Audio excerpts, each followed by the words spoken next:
Bueno, seguimos en detrás de lo que vemos y hacía mucho que queríamos hablar con él. Lo que pasa es que ya él se ha transformado en un referente, digamos, en un rockstar. Es un rockstar, una celebridad. Es una celebridad, es un rockstar, se saca fotos, es un referente. Y si sigue avanzando las políticas que tiene este gobierno, le van a hacer un monumento cualquier momento. Estamos con Axel Kicillof, ex ministro de Economía, actual diputado nacional del Frente para la Victoria. Hola Axel, tanto tiempo, ¿cómo estás? ¿Cómo andas, Claudio? ¿Cómo andas? Bien, acá estamos con Emanuel. Bernardo hoy está enfermita, así que te mando un saludo. Hoy se enfermó Bernardo, pero estamos acá y teníamos muchas ganas de hablar con vos de muchas cosas. Vos sabés que yo en tema económico soy bastante ignorante o neófito. Algunas cosas entiendo, pero veo a la gente que está pasándola bastante mal, y veo políticas o decisiones del gobierno que parecería que están como viendo el mundo desde un lugar, yo desde mi teoría de clase o desde una burbuja donde el sentido común, que es el más común de los sentidos, lo tendrían que tener todos los argentinos en términos de tarifazos, en términos de todo esto. Así, yo primero, dame un brief de cómo estás viendo todo esto. Mira, qué sé yo, al desconcierto general y los problemas habituales que tiene el público no especializado para entender los temas económicos, se agrega indudablemente la participación del marketing y la propaganda en la comunicación del gobierno Macri, más ese panorama mediático tan agobiante, ¿no? De un pensamiento único, de muchos medios que solían llamarse independientes y ahora están mostrando muy bien de quién dependen y para quién trabajan, ¿no? Pero me parece que todo eso desde la perspectiva económica, para el observador, digamos, no del todo entrenado, como decías vos, que muchas veces se le escapan algunas cuestiones económicas, se hace mucho más complejo entender qué está pasando en la economía con un gobierno que, para sintetizar, sistemáticamente miente en el plano económico. Mintió en la campaña Macri con respecto a cuál era su plan económico, lo ocultó prolijamente, incluso cada vez que lo increpaban y le preguntaban si iba a devaluar, si iba a haber tarifazo, las cosas, digamos, más gruesas, se encargaba de mentir, de decir lo contrario a lo que después sucedió. Tanto él como sus economistas, excepto algunos raptos de sinceridad que aparecían en la campaña inadvertidamente, la actual vicepresidenta, todos mintieron, dijeron que no iban a hacer lo que vinieron a hacer con la economía argentina, y ese es el primer paso para un poco la desorientación que puede haber con respecto a qué está pasando, porque Macri no dijo cuando estaba en campaña y tampoco dice ahora cuál es su plan económico, cuáles son los objetivos, cuáles son los instrumentos, y muchas veces toma medidas descarnadas y que parecen evidentes en sus efectos, que nadie debería estar realmente complicado para comprender cuáles son los efectos de una devaluación enorme, de un tarifazo como el que estamos viendo, de la apertura de las importaciones, de nuevo de la bicicleta financiera, si las cosas se llamaran por su nombre, pero prolijamente, de nuevo, oculta lo que hace, y cuando las consecuencias se empiezan a ver, cuando aparecen los resultados, ya no se pueden esconder más, y bueno, empieza a inventar causas rebuscadas, o remite al pasado, a todo lo que no hizo. Macri en economía habla del pasado y del futuro, nunca habla del presente, de ese plan espantoso que está llevando adelante. O es la pesada herencia, o es el segundo semestre. Me da punto tal que han al estilo del marketing de las empresas privadas, instalado prácticamente marcas para referirse a los temas sin hablar profundamente de lo que está pasando. Así que la economía, como la veo un programa neoliberal de ajuste estructural, de apertura económica, de financiarización de la economía. Después podemos hablar de los grados, de los tiempos y de las contradicciones que aparecen en todo esto, porque también otra cosa que me parece que es llamativa de este gobierno, de cómo está conformado el gobierno, y no me refiero a los ministros, me refiero a la alianza que está gobernando hoy en Argentina, que hay una situación de una especie de empate o tironeo, podríamos llamar, incluso en el terreno de las medidas económicas, donde se toma una medida y después se toma otra que contradice la anterior, porque si vos querés parar la inflación, yo te diría que no aumente 1000% las tarifas, porque claramente, o que no devalúe 50-60% la moneda, o sea, porque en tu obviamente lectura, no vas a parar la inflación. No, claro, pero en tu lectura, Axel, ¿vos creés que, además de no tener claro el modelo económico a seguir por el gobierno de Cambiemos, hay una fuerte interna en esa suerte de gabinete económico? Yo no lo sé porque no me parece que es bastante hermético, aunque algunas cosas se filtran, pero yo me refiero a algo, si me permiten, un poco más profundo. Sí, dale, me parece que la alianza de los sectores económicos que conforma, digamos, lo que sería el gobierno de Cambiemos, con Macri como uno de esos integrantes, porque tiene la cualidad Macri, la doble cualidad de ser hoy presidente, pero ser representante de algunos sectores empresariales, y parte de esos sectores empresariales. Bueno, eso es distinto, ese conglomerado de sectores empresariales que están hoy gobernando la Argentina, a veces directamente con su personal, con sus CEOs, ¿no? Claro. Que los han puesto en el gobierno en cargo directivo, de forma tal que uno ve que cada sector toma medidas para tirar el carro para su lado, y el carro, bueno, está estancado, está tironeado, y no avanza ni siquiera. Por eso también observo que los propios economistas, siempre muy cercanos a Macri, que hoy no están en roles tan protagónicos, le critican, que no se decide hacer ni una cosa ni la otra, claro, porque si hace el ajuste fiscal, no paga la obra pública, y dentro de la alianza que gobierna, bueno, el propio Macri. ¿Pero qué necesidad hubo de sacarle las retenciones a las mineras al otro día de asumir? ¿Hubo necesidad de hacer eso, o se podía hacer gradual para que no sea tan fuerte el efecto de las medidas? No se tenía que hacer, no gradual, no se tenía que hacer. Yo creo que hay acá un determinado programa económico que uno puede percibir, intuir o reconstruir como resultado de la secuencia de medidas que se toman, que es un plan, digamos, muy, decía yo, de ajuste estructural, un plan de apertura de la economía, por tanto de desindustrialización, de achicamiento de la economía interna, de reducción del trabajo y los salarios, que es un programa económico que se ha aplicado en muchísimos lugares del mundo, mismo en la Argentina. Estos planes de ajuste no son la primera vez que aparecen, y nada de esto obedece una necesidad. Me parece que me parece que está cortando. Me parece que se estaría cortando. A ver, ¿estás ahí, Axel? Ahora vamos a tratar de recuperar la comunicación con Axel Kicillof, con el ex ministro de Economía y actual diputado nacional de Frente para la Victoria, que dio algunos títulos importantes. El más fuerte me parece es que no se tendrían que haber sacado las retenciones al agro y a las mineras. Porque ya venían, ya con la devaluación, se iban a ganar más. Claro, y con el tema del dólar, ya automáticamente de 10 a 15 ganaron el 50%. Exactamente. Y encima le sacaste las retenciones. Por lo tanto, ahí está, ya está. Se hizo una transferencia de recursos muy importantes. Con el dólar a 15 ya Estado, ganaron. Y después le sacaste las retenciones y ganaron casi el 100%. Exactamente. Por eso se vende este último tiempo, el último mes, el auto que más se vendió, que normalmente era el Gol de la clase media, que podía ser el auto, es la Hilux. La Hilux fue la camioneta que más se vendió en este semestre. Ya está, Axel. Está Axel. Ahí, Axel, se cortó la comunicación.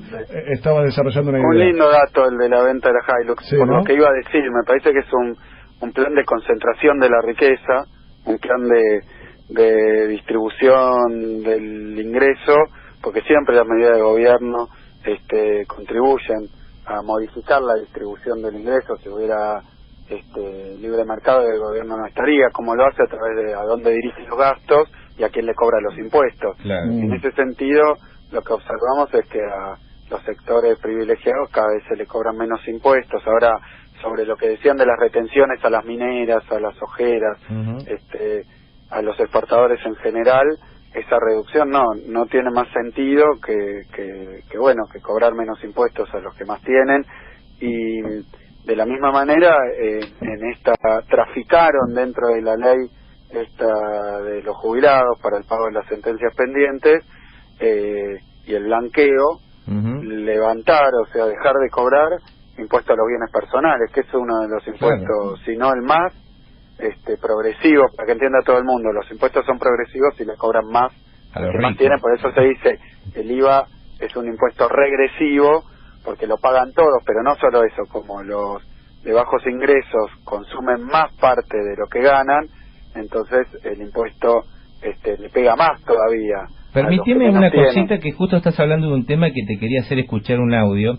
Yo saco mi conclusión, salió en el programa de Sloto y Sloto después hizo una conclusión, pero quiero que vos me lo expliques si es lo que yo pienso. Claudio, ¿me esperás un segundo que concluyo algo? Porque cuando yo explico esto me encuentro muchas veces al interlocutor, a la audiencia, digamos, un poco digamos, sorprendida, porque este plan parece ser un plan destinado a la pura maldad, ¿no? A darle más a los que más tienen, y bueno, evidentemente como en el gobierno están anidados estos sectores, uno puede decir, bueno, es para ellos, es todo para ellos, gobiernan para los ricos, bueno, todas esas expresiones que andan dando vueltas, pero también quiero decir que viene de alguna manera sazonado o edulcorado o digamos narrado a través de una teoría económica que es la famosa teoría del derrame, que justifica estas medidas de alguna manera, aunque lo cierto es que nunca funcionó, pero la justifica porque dice, bueno, si vos no le cobras los impuestos a las grandes empresas en vez de pagar impuestos van a invertir. Entonces, cuanto más guita tengan los poderosos, los grupos económicos, los empresarios, mejor, no peor, porque entonces van a invertir y la economía va a empezar a andar. Por eso está esa discusión de alguna manera subyacente entre la inversión y el consumo, que culpan a estos últimos 12 años, cuando articulan alguna idea que no sea una simple agresión sin ideas atrás, pero cuando lo hacen dicen, bueno, durante todo este tiempo, estos 12 años fue la época del consumo y ahora vendría la época de la inversión. Hago un comentario sobre eso porque es lo que viene a justificar de fondo toda la traslación de ingresos hacia los que más tienen. Ahora, lo que te digo sinceramente, yo no entiendo quién va a invertir en un país que no consume. O sea que lo que han hecho es liquidar el mercado interno, el poder adquisitivo de nuestros salarios, de todos los argentinos, de las jubilaciones, de las becas de los que están estudiando, de las clases medias profesionales y urbanas, y entonces esta decadencia del mercado interno hace que tampoco la inversión aparezca. Así que ha sido ya lo que se ha demostrado un verdadero fracaso.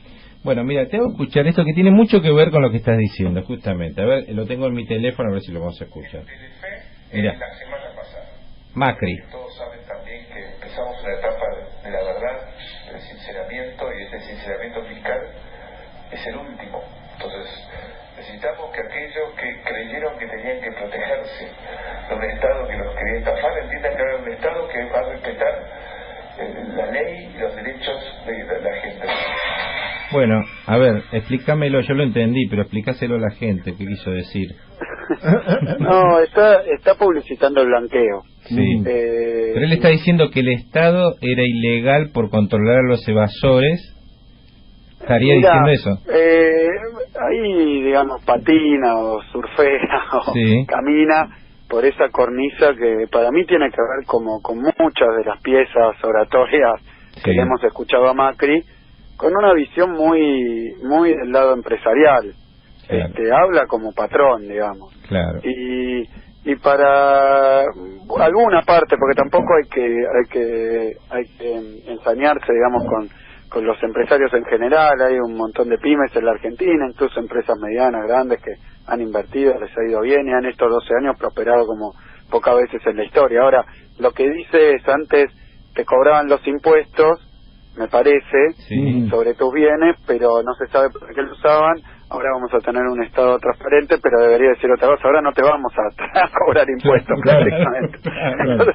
Porque es esto, por ejemplo, el blanqueo, yo lo discutí en la propia Cámara de Diputados, incluso con los funcionarios, y la verdad, lo digo claramente, no iba a decir parece joda, pero me corrijo. La verdad que es una estafa a todos los argentinos. Decir, bueno, alguien que tiene una propiedad en el exterior, que no declaró, no pagó nunca impuestos, la tenía escondida, vaya a saber qué fortuna, ahora viene, la declara, y el impuesto a los bienes personales se va a extinguir, o sea que no va a pagar más.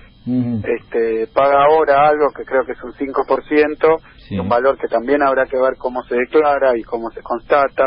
Así que lo que se está llamando acá es una especie de carnaval, de entrada de capitales de origen desconocido, y ofreciendo, bueno, prácticamente algunos elementos que a uno le suena paraíso fiscal. Entonces es realmente muy grueso, y creo yo que además obedece, y más que algunas veces yo lo oí decir en primera persona, ahora no vamos a tener que escondernos, como confesando una especie de... En la bolsa de comercio lo dijo, sí. Porque quiero decir que esconderse del fisco, más allá de quién esté ocupando el gobierno, es un delito en la Argentina. Es esconderse de la ley, en realidad. De la misma manera que este lío de los Panama Papers, ¿no? Que yo creo, bueno, está hoy en la esfera judicial, se está discutiendo el tema, qué sé yo. Ahí lo escuchamos un Macri mentir muchas veces a repetición, primero que no sabía, que fue el papá, que era una sola empresa, nos vamos enterando que eran dos, de que hay cuentas en Bahamas, bueno, todo un escándalo. Y quiero decir, porque yo hace poquito estuve para la elección de Podemos en Europa, y ahí renunció el ministro de Industria, que yo conocía cuando fui ministro, porque era el ministro de Industria cuando tocó la expropiación de YPF, un tal Soria, con el que yo tuve algún diálogo, o bastante diálogo, porque era quien representaba el gobierno español en este conflicto. Ahora, lo que quiero decir es que Soria renunció porque le encontraron empresa en Panamá. Claro. Y lo mismo pasó con el primer ministro de Islandia, y lo mismo pasó con muchas figuras públicas, incluso con, creo que el presidente Peñarolo Nacional, alguien de la FIFA. ¿Por qué? Porque si te encuentran una empresa en un paraíso fiscal, la justicia... ¿Por qué?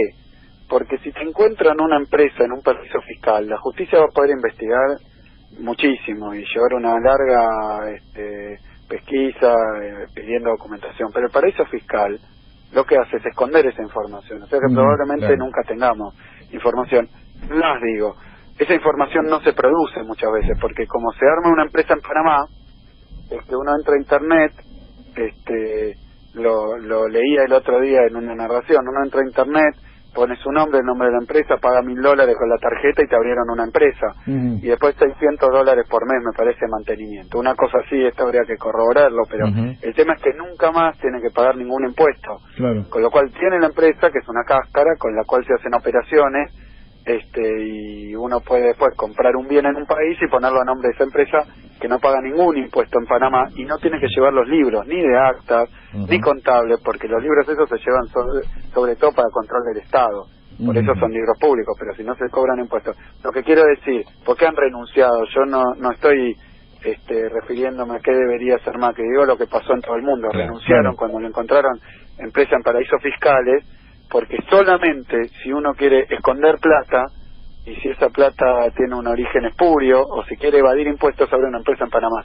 No hay nadie que abra una empresa en Panamá si no es para evadir impuestos o directamente para esconder dinero mal habido. Así que, como después no se puede comprobar, la justicia podrá buscar y no lo sabremos nunca, lamentablemente. Así que ya está confirmado el problema. El problema es que el que abre una empresa ahí es para esconder plata. Axel, estamos hablando con Axel Kicillof, ex ministro de Economía y actual diputado nacional del Frente para la Victoria. Uno de los grandes problemas que tiene el país es el de la inflación, digamos, una inflación galopante que se aceleró en este primer semestre, cuando Macri en campaña había señalado que solucionar el tema de la inflación era lo más fácil, evidentemente le que está costando más.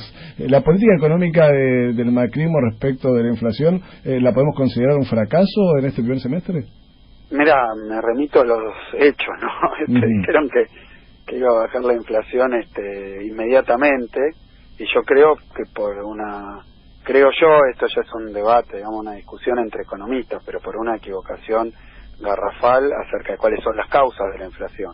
Entonces atacaron, digamos, era un problema en el hígado y le sacaron el páncreas. Ahora el organismo después no funciona. Claro. Pues la estrategia de ellos fueron enfriar la economía, parar la actividad económica, y que con eso solo iba a bajar la inflación, digamos, básicamente. No, yo creo que ellos tienen una visión, es más técnico, ¿no? Pero no me quiero poner en las causas, porque estos debates son muy técnicos. Son aburridos para ustedes, para los economistas.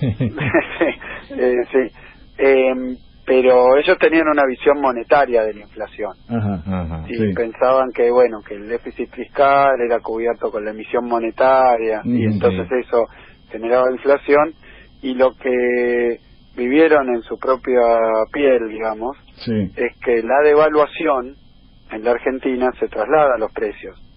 Claro. No totalmente, de manera imperfecta, y bueno, pero se traslada a los precios. Ellos habían dicho durante la campaña, primero que no iban a devaluar, y después que los precios ya reflejaban un dólar de 16. Lo dijeron 200 veces, ¿no? Sí. Después devaluaron, y como corresponde, el dólar que impactaba en los precios de los productos importados era obviamente el dólar oficial, que cursaba el 90% de las operaciones, ¿no? De importación y de todo tipo en Argentina. El otro era un fenómeno especulativo y un fenómeno lateral. No quiero reabrir la discusión, pero lo que digo es que ya está comprobado que teníamos razón nosotros. Devaluaron y se fue a precios. Y más todavía, digamos, máxime, cuando la devaluación se realiza y después no se realiza ninguna acción del Estado para la regulación, el control, la administración de los precios internos. Claro, porque es el libre mercado. Claro, no, es el viva la pepa. Es el viva la pepa. Porque devaluaron, incluso nadie sabía, y hoy todavía no sabemos a cuánto va a estar el dólar a fin de año, con lo cual también hay un comportamiento especulativo adicional que está fomentado por el gobierno, como un importador, por ejemplo, trae un producto y no sabe cuánto va a estar el dólar después, probablemente pone un precio fijándolo al dólar que espera, de alguna manera, para poder comprar de nuevo el producto. Eso hablando bien, digamos. Entonces, el resultado de esto es que devaluación y ausencia absoluta de todos los controles, más los supermercadistas adentro de la Secretaría de Comercio, ¿no? Y bueno, yo creo que el cóctel es explosivo, ¿no? No hay que ser tener un doctorado en Harvard para entender qué es lo que va a pasar con los precios, y pasó. Pero último comentario de esto. Se pasaron todo 2015 diciendo que había atraso cambiario. ¿Se acuerdan, no? Sí, claro. O sea que eso era lo que motivaba la necesidad de evaluar, pero ya decían que no habían que evaluar. Toda esa confusión que sembraron. Pero lo cierto es que ellos devaluaron los primeros días de gobierno, pusieron el dólar en 13 pesos y medio más o menos, el día ese famoso que según ellos abrieron el cepo, pero estaban devaluando. Devaluaron, la pusieron en 13 pesos y medio más o menos en marzo, eso fue en diciembre, en marzo se le fue a 16, hasta ahí el Banco Central decía que no iba a intervenir, ahí empezó a intervenir y quemó un montón de dólares para bajar el precio del dólar, y después se fue a 14 y pico, y ahora anda en 15 y pico, bueno, anda flotando por ahí con intervención del Banco Central. Ahora, mientras tanto, los precios subieron, digamos, según las estadísticas, digamos, de las consultoras que son afines al gobierno, más o menos un 40% en un año. O sea que ya se comieron la devaluación. Entonces, por eso leemos los diarios y dice de nuevo que hay el mismo atraso cambiario que había hace un año. Ahora, en el medio de eso, 42 millones de argentinos sufrieron una de las caídas más brutales de los ingresos y de su poder de compra en las últimas décadas. Apelo a tu honestidad profesional. ¿Qué pensás que fueron los errores que se cometieron en los últimos 2 años del gobierno de Cristina, donde vos fuiste ministro, para que se arme de alguna manera, porque ahí yo te lo pregunto de desconocimiento, esta famosa imagen o metáfora de que le dejaste una bomba armada para que explote todo? ¿Hay algún error donde vos decís, bueno, yo creo, alguna autocrítica, y bueno, yo creo que acá pensando el Estado como una línea en el tiempo, ¿no? Que termina un gobierno y aparece otro. Digo, ¿hay alguna autocrítica que vos decís, bueno, por ahí esto se podría haber hecho de esta manera para que estos no digan que le dejamos una bomba o algo así? Mira, debe y hubo montones de errores montones de cuestiones que digamos se podrían haber hecho mejor, pero también hubo muchos aciertos. Me parece que esto un poco en términos de autocrítica, pero eso con respecto a la cuestión general. Yo te digo, pasa que desde la perspectiva neoliberal, si vos mirás ahora, por ejemplo, qué sé yo, el otro día escuchaba a un economista ultra neoliberal que criticaba a Macri diciéndole que estaba cometiendo los mismos errores del kirchnerismo, que estaba haciendo kirchnerismo duro, o digamos, simpático, no sé cómo lo llamaba. Entonces yo digo, desde la perspectiva neoliberal, lo que nosotros hacíamos estaba plagado de errores, porque por ejemplo nosotros sostuvimos el nivel de empleo y sostuvimos el nivel de actividad y el salario real en un marco mundial muy complicado, que sigue muy complicado. Para eso utilizamos medidas de intervención del Estado, como es el caso de la administración del comercio, la administración de precios, la administración del dólar y las divisas.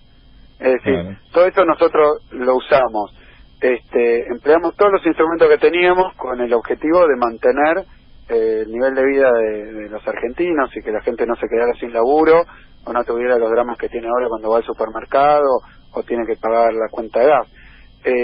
Yo sobre todo eso tengo un montón de comentarios para ser críticos, porque a mí me da la impresión de que, por ejemplo, nuestro objetivo central era que se industrializara más fuerte la economía argentina, y eso no terminó siendo ni perfecto ni completo. Quedó mucho trabajo por hacer en el camino de la industrialización. Después, cuando uno administra el tipo de cambio, administra obviamente las importaciones, se cometen errores, hay fallas, digamos, que es cada vez que el Estado interviene en la economía. ¿Qué pasa? Sobre esas dificultades que había, que tenían que ver con políticas económicas, donde el Estado se ponía al servicio de los que menos tienen, ellos construyeron un discurso de que estaba todo mal. Y ahora lo que ellos llaman desarmar la bomba es, la verdad, pasar a una política neoliberal de total retiro del Estado. Entonces yo diría, para sintetizar, que lo que estaba mal lo empeoraron, y lo que estaba bien lo destruyeron. Entonces es difícil en ese terreno dar una discusión sobre bases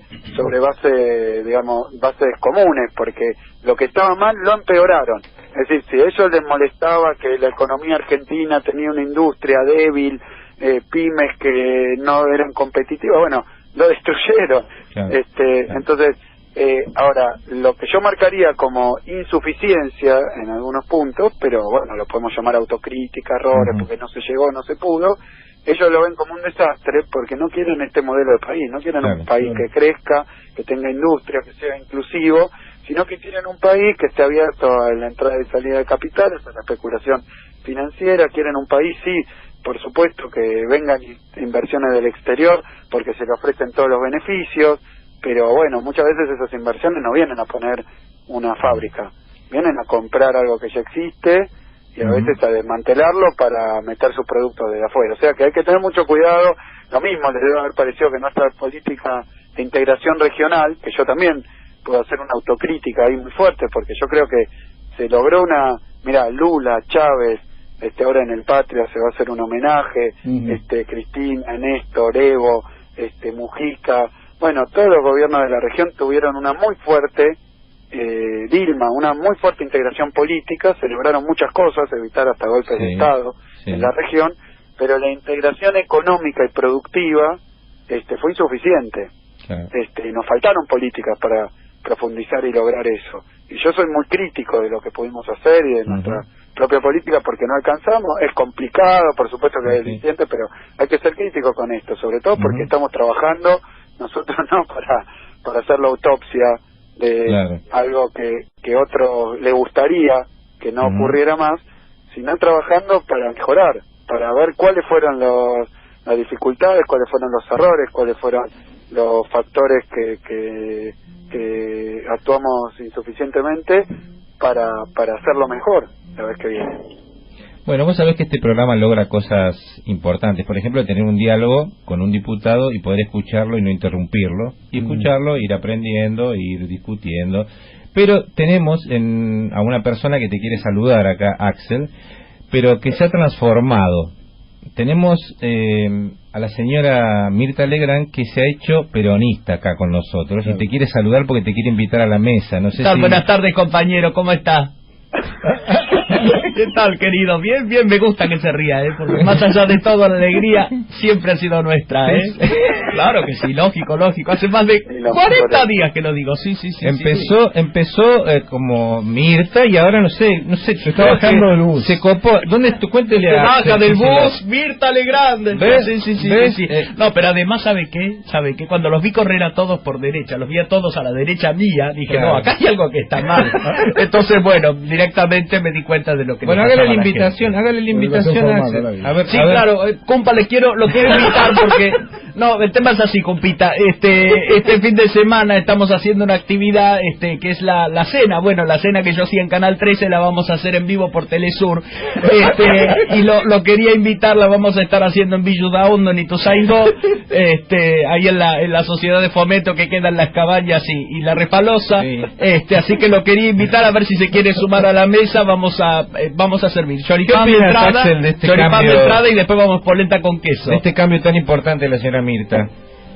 Mira, que yo siempre pensé que hay algunos milagros que no se deben atribuir a nuestro gobierno, a nuestro partido, sino muchas veces al gobierno de Macri, ¿no? Macri a las 5 centrales obreras, era prácticamente imposible, así que no dejo de sorprenderme por los resultados que está teniendo la política de Macri en la subjetividad, en las ideas de muchos compañeros. Mi calentura no ha sido magia, querido, no ha sido magia.